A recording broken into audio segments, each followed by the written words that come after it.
MP admits to ... I don't need to know whether they're Labour or Tory until further down the story, because it's not going to affect my disgust at their conduct. Everything now is tribal and binary. Absolutely everything, even rape allegations, diminish or increase according to the party position of the accused. And that, of course, comes to its natural apotheosis in the coverage of the grooming gangs in Rotherham. The notion that somehow child abuse is more egregious when it's committed by a brown person than it is when it's committed by a white person. There's a word for that.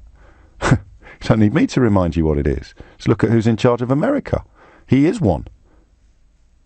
And then we come back to Britain, where we have voted to undertake Brexit, and in large part at the behest of non-domiciled billionaires like Michael Ashcroft, and the two brothers that own the Daily Telegraph, who have their own Channel Island. They also own the Ritz, and they bankroll people to go out and blather about the elites.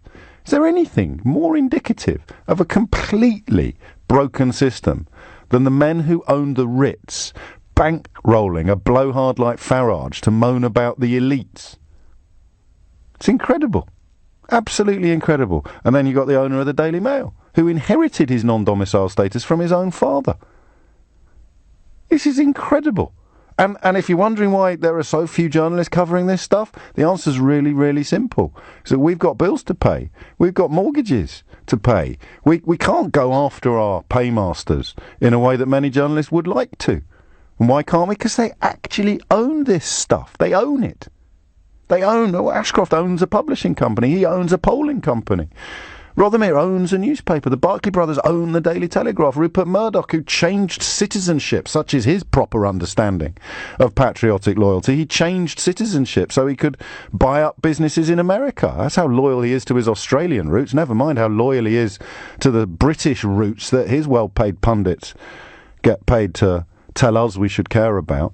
And people like Ashcroft buying up Victoria Crosses, wearing his bogus patriotism like a cheap suit while avoiding tax on an industrial scale and allowing it to go uncorrected when the Conservative Party said that he'd changed his status. William Hague, love him or loathe him, stood up in good faith at the House of Commons and said that this man's decision to surrender his non-domicile status would bring tens of millions of pounds into the Treasury.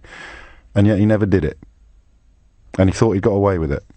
And when a journalist from the, BBC, boo, down with them, when a journalist from the BBC tracks him down and asks him a question, he hides in a lavatory. You didn't frankly have the balls to put country before party.